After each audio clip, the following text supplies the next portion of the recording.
And a wonderful day to you all, folks. Thanks for stopping by again. I'm back from Momocon, which was, absolutely fantastic time. When I got back, I predictably caught that dreaded con fever, so that slowed me down for a bit. It's also the reason why this video took a little longer than I wanted it to, so I'm sorry about that. But, the cold was then, this is now. I'm here. Let's get started.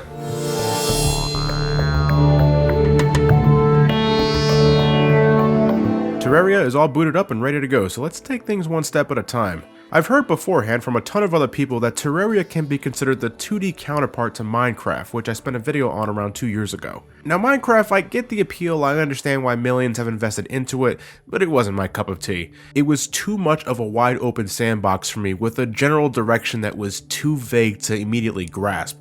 I couldn't find the dedication or interest to get the most out of it. I still recommend it for those that just want to get lost in the virtual world. So does simply removing the Z-axis have any hope of garnering my attention? Let's see. Terraria was developed by Relogic, consisting of, at the time of its initial release, Andrew Spinks, Finn Bryce, and Jeremy Garrett, with musical composition done by Scott Lloyd Shelley. I wanted to originally look at the game on the PS4 because when I think 2D adventure, I want to make sure my hands are cozy for the ride, and there's no better way to feel that than with the DualShock.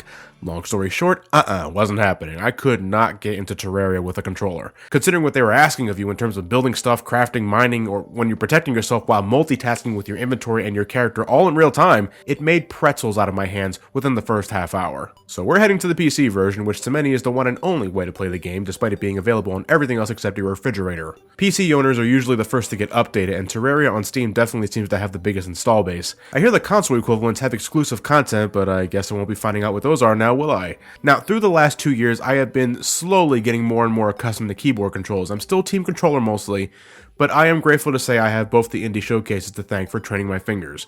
Anyway, shall we?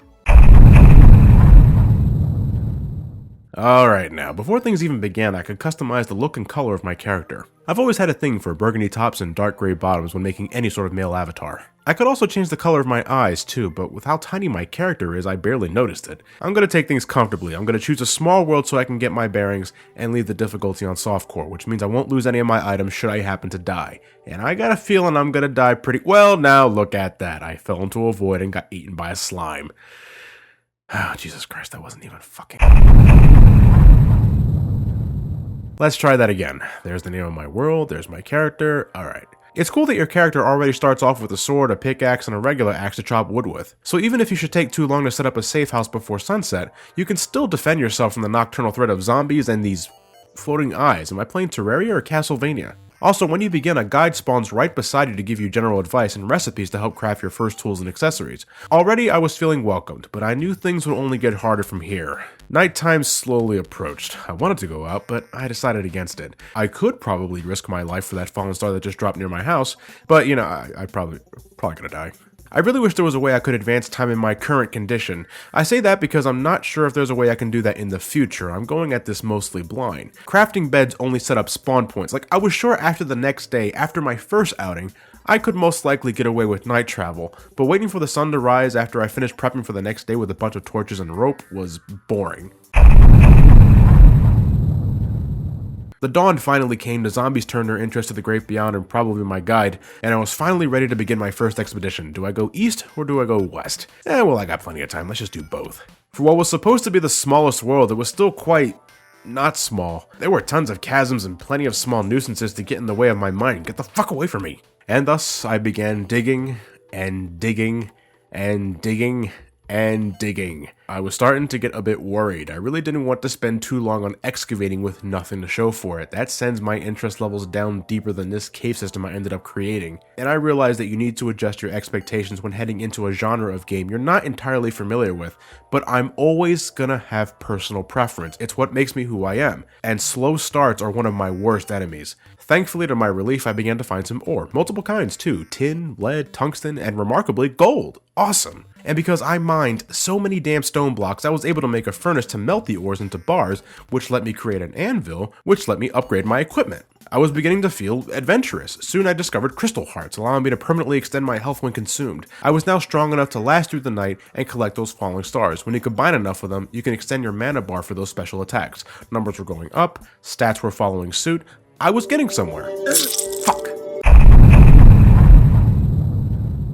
I was getting lonely, and not in the sexually depraved sort of way. According to my guide, I can attract people to my pile of dirt and wood if I built them houses, so I went and did just that. First up was my guide, because the poor thing thought setting up shelter underneath this giant tree was cool and shit, but I found it morbidly depressing and dank as all fuck. If you're gonna set up shop on a tree, that shit needs to be a tree house. But this house wasn't for the guide, it was for my demolition expert who sells me bombs and dynamite. Fuck yeah. Thanks to my mining efforts and extremely mediocre sense of stylish architecture, I was able to attract a merchant, a painter, an arms dealer, and a nurse. Really, I was happy to actively see myself progressing, even if I didn't get very far traveling east or west just yet. Terraria looked hell-bent on upgrading the player to make the character a more efficient fighter, miner, and all-out badass, and I am totally down with that. Certainly, the joy of discovering new locations and treasures is a reward all on its own, but if you also go ahead and give me the ingredients to craft tools that make that task easier, by all means continue that train of thought. So the night was young, and you know, I just finished watching some Gurren Lagann. People watch that show, right? I was up for some late night digging to the west. The new regions had shitloads of water and glowing fauna. The water meant I had to carefully dig around it or strategically channel it so that it wouldn't get in the way and cause me to drown in a tight spot.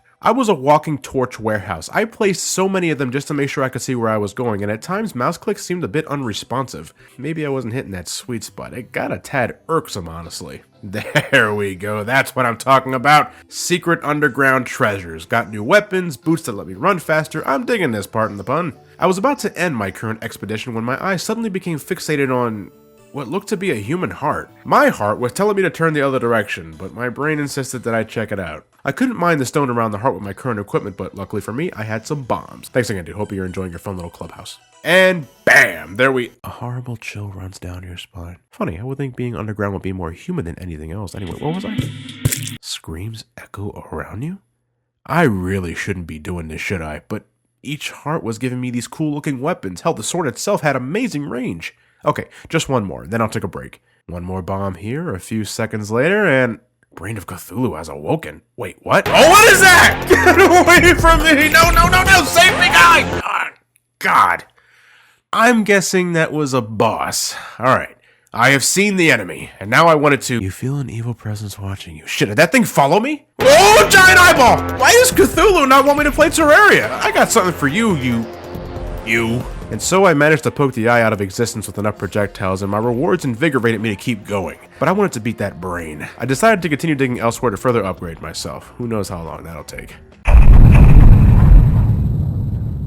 It's quite clear now. I've become addicted to Terraria. With every expedition, and I mean every single one, I found some new material, a new item, or some sort of accessory to give my adventure a new kick. I've crafted stronger weapons, I've created a grappling hook, I bought some rocket boots after I helped this wandering goblin. Oh god, the goblin raid, that was something. I get these warning messages in the middle of my current job, and suddenly my town is being invaded by these goblin fucks. I had to teleport out of there with my magic mirror and protect my town. They took my painter, they took my merchant, bastards. It took a bit of time, but I slaughtered them all. And I also got a new merchant and painter. In the world of Terraria, every death is merely a statistic. I lost track of time repeatedly, in real life, not in-game. There were so many things I excavated, so many things I found. I went back and destroyed the brain in no time. I just kept going. One day, I spent nearly 12 hours on the game, only breaking for food and the bathroom. I know a part of it was because I wanted to get footage for this video, but when I noticed that I didn't want to pry my eyes away from the laptop, I know I was having a great time. In fact, I'm playing the game now while I'm talking about it. Huh?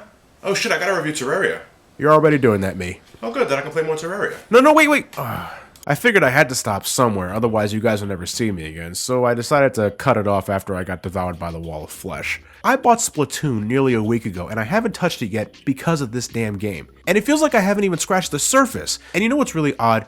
I know if I took the time to look back at all of my archive footage, I bet 70% is just me digging through shit. But it pulled me in because I was actively seeing progress. Terraria targeted my love of the Metroidvania playstyle and exploited it to the underworld and back. Look at me, I'm a fucking sprinting madman with badass molting gear and a wicked fire sword. I feel like I can go anywhere with these rocket boots, and I don't need to explain why a grappling hook is awesome. It's a goddamn grappling hook. I want to keep playing this. Terraria is a bona fide keeper and extremely recreational, but to fully review the entire package? God, I would need...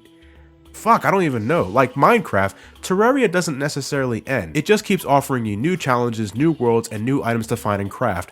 It's an incredibly massive game. And keep in mind, all of this I went through, the amount of hours I spilled into this, was with the smallest world setting. It's ultimately up to you to decide when you hang things up. It's a good thing for me, I'm not obligated to fully complete a game for a review. That's what this guy is all about, and I love him for it. I don't know, maybe I could start a playthrough of this. Would you guys be down for that? I haven't touched the multiplayer aspect of this yet, so maybe I could start doing that with fellow Terraria players. Who knows? But as someone who was very unsure about how to feel about approaching Terraria, as someone who didn't get pulled into the Minecraft buzz, Terraria is a feverishly addictive sandbox adventure game at such a steal of a price, $10. But that's if you're buying it on the PC though. Console versions ask for about double that price, but you're also getting exclusive content. I think you're fine just getting it on the computer though.